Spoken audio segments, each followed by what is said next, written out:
Monday the 28th of the 4th, 2025. The time is 6 minutes past 8 and there are 3 topics on the docket this afternoon. In the first instance, we're going to have to talk about these magic rules and how they've evolved between 2024 and 2025 secretly. All the while, Mohammed Ben Sulayem, front and centre, wants to talk about transparency, fan engagement. I haven't heard about these new rules, these amendments. Have you?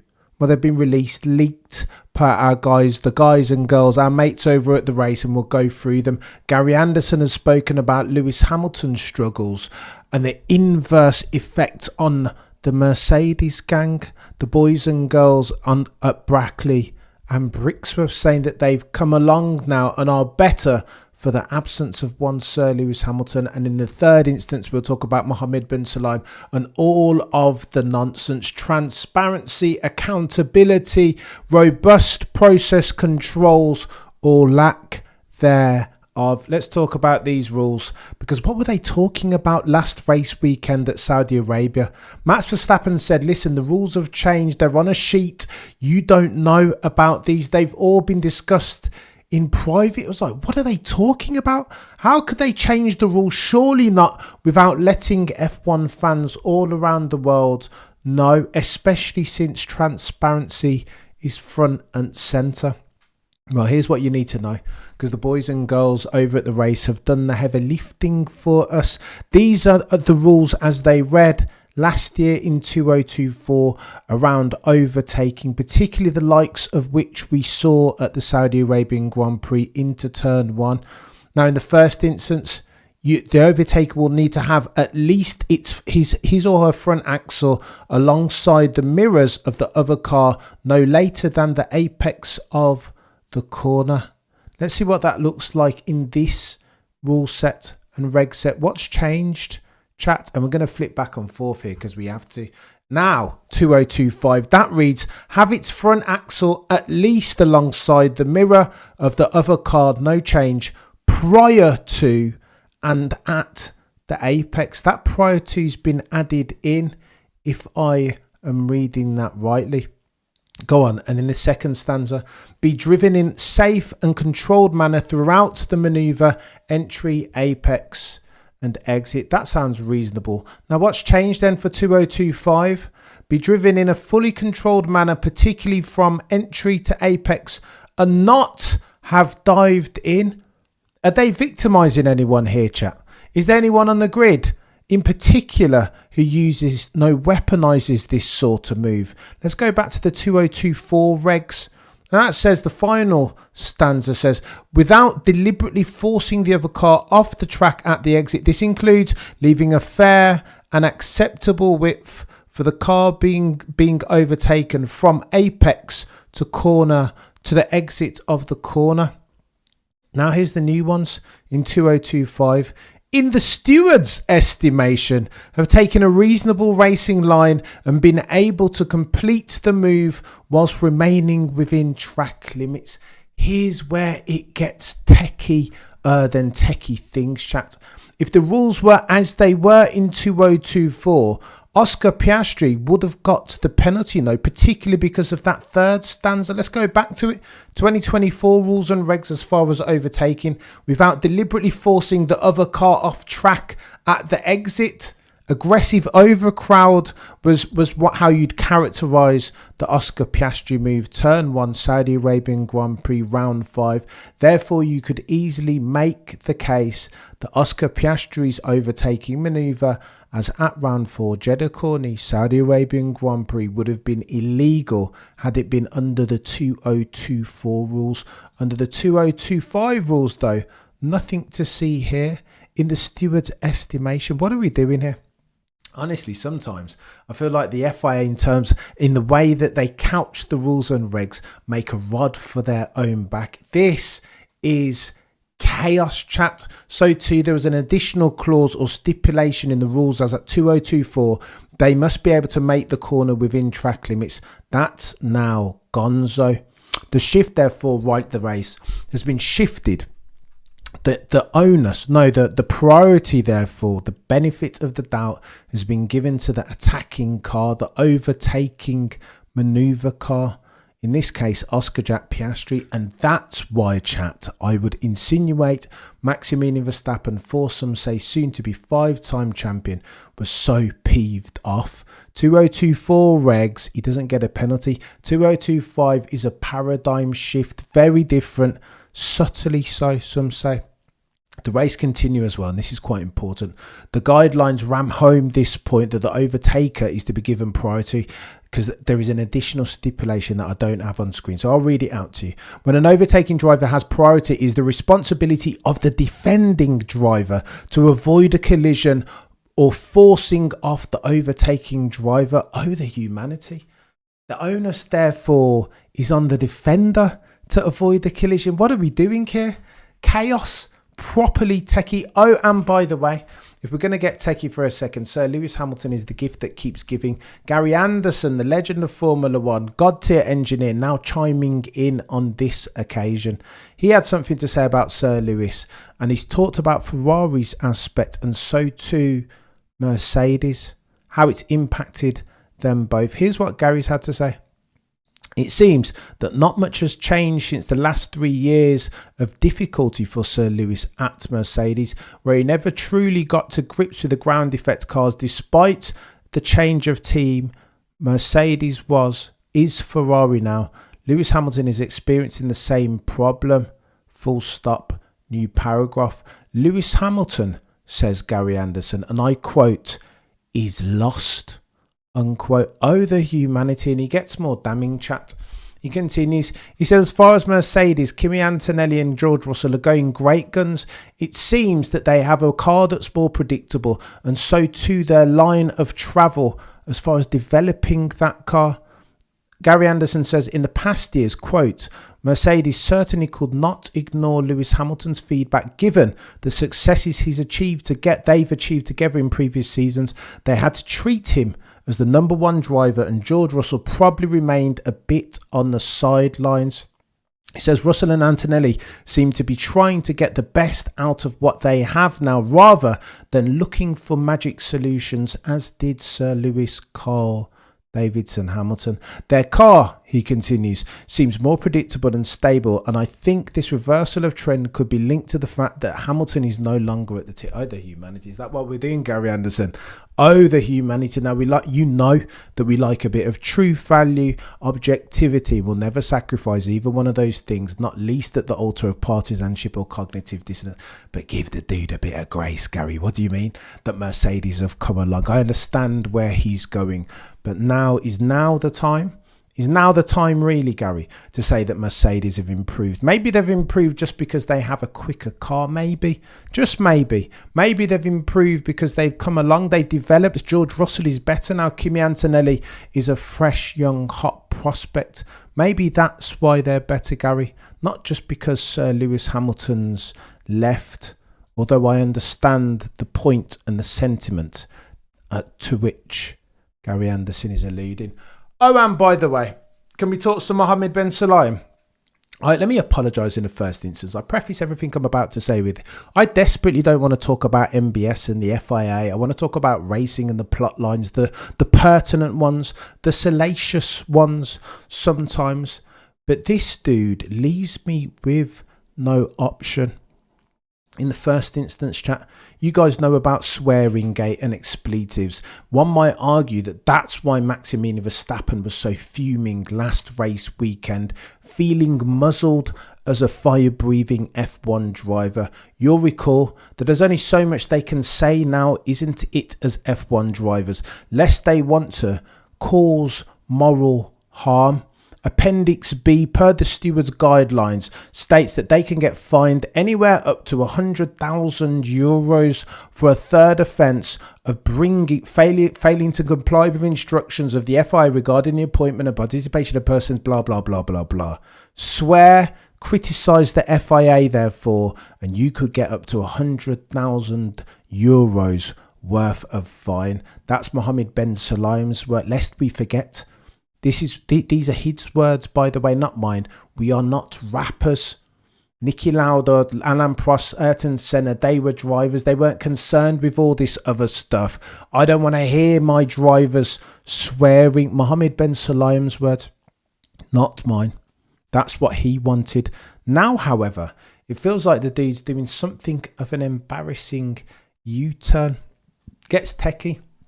And again, the timing of this decision is important. Lest we forget, last race weekend, a fan took the following footage: a cheeky altercation, combative settings between Mohammed bin Sulayem and soon to be 5-time champion, the one they call Maximilian Verstappen. Roll the...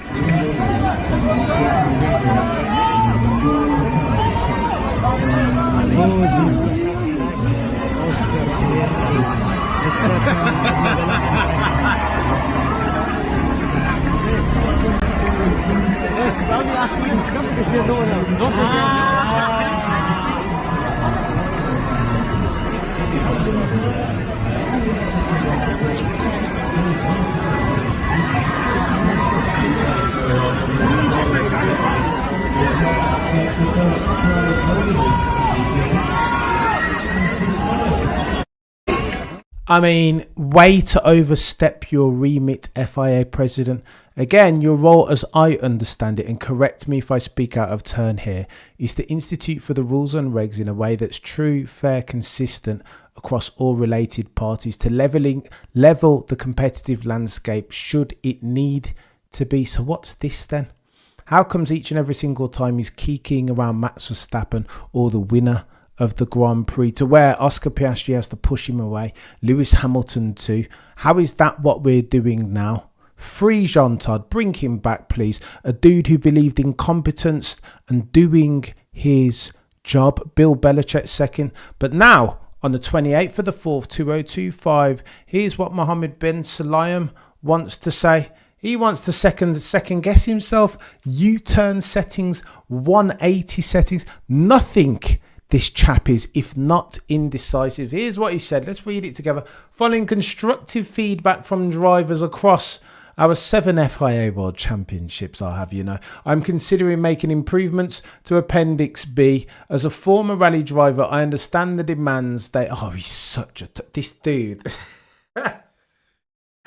He got it, like... It's magnanimous, isn't it? Surely as you're making this U-turn, just did the mea culpa, do you know what I mean?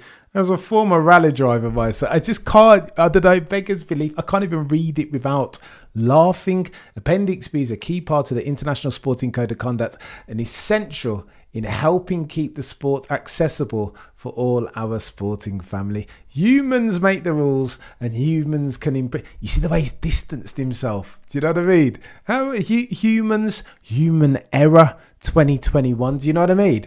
You can't write this. If you have a PR, Matt Bishop, legend, friend of the channel and legend of Motorsport magazine, he wrote it perfectly and succinctly. This dude needs PR training. This isn't acceptable. Humans make the rules and humans can improve the rules. This principle of continuous, but behave yourself. You don't even know the meaning of the words continuous improvement. Serious question, MBS. What does that mean? What does continuous improvement mean? In my mind, in my very noddy B-spec F1 managerial mind, it means iterating for your processes. They've been shocking ever since you came to the throne in 2022, and instituting for them has been even bloody well. What are you talking about, Mohammed bin Sulayem? What are you on about? Lando Norris full start last year, and you lot couldn't even deduce it. You remember the other year when Lando Norris dropped it on pole, and then he wasn't on pole, and then you struck it off, and then you... What is he on about? This makes no sense. Checo Perez, transponder gate, full start. And now this dude wants to talk about continuous improvement. Behave yourself. This is the principle of continuous improvement, is something I've always believed in and is at the heart of all we do at the FIA. Pull the other one, chap. I mean, but you cannot at this stage take this fella seriously. And I mean that in earnest. Everything that he said is diametrically opposed to everything that we've seen him do over the past 3 years, is it not? And let me tell you why. Here's where we're going to see him that and raise him this, because Joe Saywood's written some things in his newsletter and it gets techier than techie things. You know, I'm going to explain to you how all of Mohammed bin Sulayem's actions, campaign, season to date, not necessarily, but since he's been FIA president, contradict everything that he said in there. Look, let me tell you how I know. Because there's stuff going on in the background. Forget the 2 audit members and the audit committee that have been disbanded, even if I can get my words out. Forget that. The audit committee, remember, were meant to check their homework, ensure that all the FIA personnel were behaving in a way that was set fair, true and fair, responsible. No, Mohammed bin Sulayem wasn't having that. Get rid of them. Sacking all and sundry. Bloody Wittich gone. Shayla and Rao gone. Loads of them are just got. I can't even remember them all off the top of my head, but there's a plethora. Loads of them. A deluge of churn. Good people leaving the FIA. Why?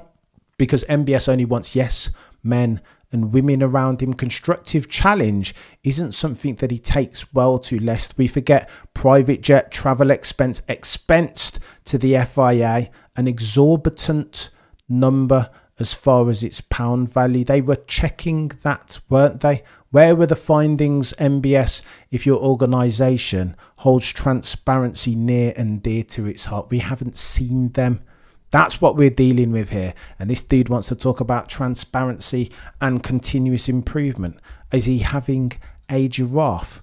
And then you get Reed and Richards, who weren't allowed to go into the World Motorsport Council meeting. Why? Because this dude was looking to get his commercial arms around rallycross. Commercial arms. If I recall correctly, in the early 2000s, the FIA agreed that in order to do its job properly, a requisite was not involving itself in any commercial activities. And then this dude has the cheek to talk about conflict of interest, Susie and Toto Wolff. Are you having a laugh? Listen, hypocritical is an understatement. There are no words to do this circumstance justice. And then you come to hear this. Joe Saywood, in his newsletter, God tier newsletter by the way, writes as follows: that Mohammed bin Sulayem has nominated some chap called Malcolm Wilson to be the next FIA deputy president of the sport. Lest we forget that Reed has just left. Dave Richards is considering litigation. High Tech are in the midst already of legal action when they said that they couldn't admit High Tech as another F1 team. Why? Because of financial resource or lack thereof. High-Tech said, what are you talking about, financial resource? That's the reason that you're attributing why we're not allowed into F1. Well, I have some of this and this and this. Took the FI straight to court, won the court case, and now arbitration is happening in the background. F1 boy, you're a legend. Jams. Ties after being pickpocketed in Brixton. Still had the time watching F1. My mate, Jams, you're a legend. I will talk about that at some point over the weekend, I promise. But for now, it's MBS's time. Hypocrisy, contradiction in terms at each and every single junction. Now, we're here to replace the fella that was the FIA deputy president of the sport, Reed, I want to say. In fact, Dave Richards has just left as well. One of those two. To replace him, he's nominated some chap called Malcolm Wilson. Now, get this chap, because it's going to get to... We have to get techie. We're in the F1 weeds now. Do you know what I mean? We have to deep dive this so we can understand the causation, what's going on in real time. Now, Joe Saywood writes of this Wilson chap that he has long-standing connections with Ford. He ran M Sport back in the day for 30 years, which has run Ford's WRC teams for nearly 30 years, writes Saywood, including winning Manufacturer World Championships in 2006, 2007, although the team did not win the driver's title in either year. Ergo, this Wilson fella who MBS wants to come in as FIA Deputy President of Sport is a Ford man. Saywood writes, with Ford continuing to try to expand its role in motorsport at present with involvement in NASCAR, the Dakar, WRC and new programs in Formula One in collaboration with Red Bull Powertrains, Ford and WEC, there are inevitably going to be questions about Wilson's neutrality. Tell me now then, MBS, about conflict of interest. You're looking to hire this dude that's got his fingers in all the Ford pies to Deputy of Motorsport, FIA Deputy President of Motorsport. Behave yourself. I just can't even. It's so glaring. The hypocrisy and contradiction is loud at this point. And oh, don't believe me? Let me. I will see you that and raise you this. Because Joe Saywood also writes that it gets techie around Cadillac. Remember, all of a sudden, a couple of things happen very suddenly, and I want you guys to ask questions. This is Inquiring Mind Forum. You'll recall that High Tech disbanded, Lucky Sons disbanded all of a sudden. You can't enter F1. Why? Well, they gave their reasons. Were they serious? Were they substantive? Probably not. But Cadillac F1, all of a sudden, you can come in all of a sudden. Why all of a sudden? People were asking questions. Well, there are links between Mohammed bin Sulayem and Cadillac. There's a company I want to say called DB World, owned by one of Mohammed bin Sulayem's affiliates, his family. They do a lot of the storage and logistics as far as Cadillac F1. Potentially, maybe I'm doing epiphany and connecting dots that shouldn't be connected, but maybe that had something to do with the reason why, as soon as it was Cadillac F1 linked therefore to GM Motors, maybe that's why it got pushed through so quickly. Oh, and by the way, I will see that and raise you this as far as coincidences potentially. You'll recall last race weekend on the Thursday prior to the Sunday race day, there was emergency meet held. You'll recall that Mohammed bin Sulayem started talking all this stuff all of a sudden, conveniently, about V10s. Bring back V10s is something that F1 fans have been crying for the past 5-6 years. What are you talking about? The noise, the visceral nature. You've heard the drivers talk about chariots of fire and raging bull, that it will put hairs on your chest and goosebumps all over your body. Hearing a V8 or a V10 sports car, definitely the same for F1. So why now all of a sudden? We've been all this time for the past 3-4 years. 2022, Mohammed bin Sulayem came in the first instance. And now, only now, he wants to talk about V10s. What could have brought on this all of a sudden? Does it have anything to do with the fact that the presidential elections are in 2025 and that dude wants to curry favour? Potentially. Might it have something to do, if, let's assume in a hypothetical world, that Mohammed bin Sulayem has links with Cadillac F1? Understand that these engines, these power units in 2026 are complicated. 50% electric, 50% internal combustion. You've got the bloody regen factor that nobody, it sounds like, knows how to get around, apart from the ones that they call Mercedes. It's techie. It is, of course, going to be techie. One team potentially could make a leap and seize some doable competitive advantage, just as did Mercedes, the boys and girls from Brackley and Brixworth in 2014. So imagine Cadillac F1, brand new on the scene, 2026. Now they've come in as an engine manufacturer. We know that we want to grow into growth markets a la North America. We so too understand that attention dollars are key. Bring an American team into the fray with American drivers potentially. And F1 set to do one of these, especially if they can win. How better, and again, they're an engine manufacturer, you'll recall. When's their engine set to come in, guys and girls? 2028? 2029 by some reckoning. So that means therefore they only have 2 years worth of that engine. 2030, the rules and regs are going to change all of a sudden. So you mean to tell me, let's make this clear because this is really important.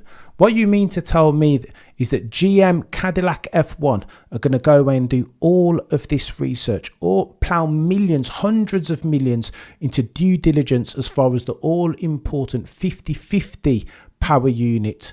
As at 2026, they're going to be using Ferrari, we know that.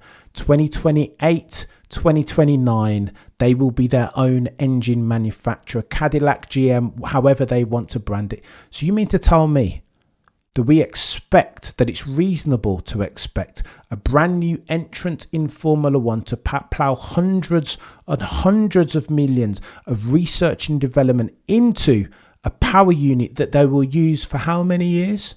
2. Behave yourself. You can't countenance that in a way that's rational. No, there is no There is no going concern, no entity in the world, no listed company that would even pitch that to any sensible chair or board. It makes no sense. There is no upside as far as hundreds of millions of pounds and dollars worth of investment to running an engine, developing an engine for only 2 years. So if you were FIA, if you were in a position to influence and affect change, wouldn't it be sensible to scrap those engine rules and let's say, I don't know, why don't we just do V10s? Not from 2020. Why don't we do them now? And then Cadillac can expedite for their learning curve. Everybody starts from an even playing field. No longer do the exec C-suite level bods at GM have to have difficult conversations about plunging hundreds of million of R&D into a power unit that they'll only use for 2 years. Imagine you were in a position of power to try and make that change. And that's why the Thursday before the Saudi Arabian Grand Prix last race weekend, they said, what are you talking about? Christian Horner's like, what are you on about? We've been developing this power unit in conjunction with Ford for the longest time now.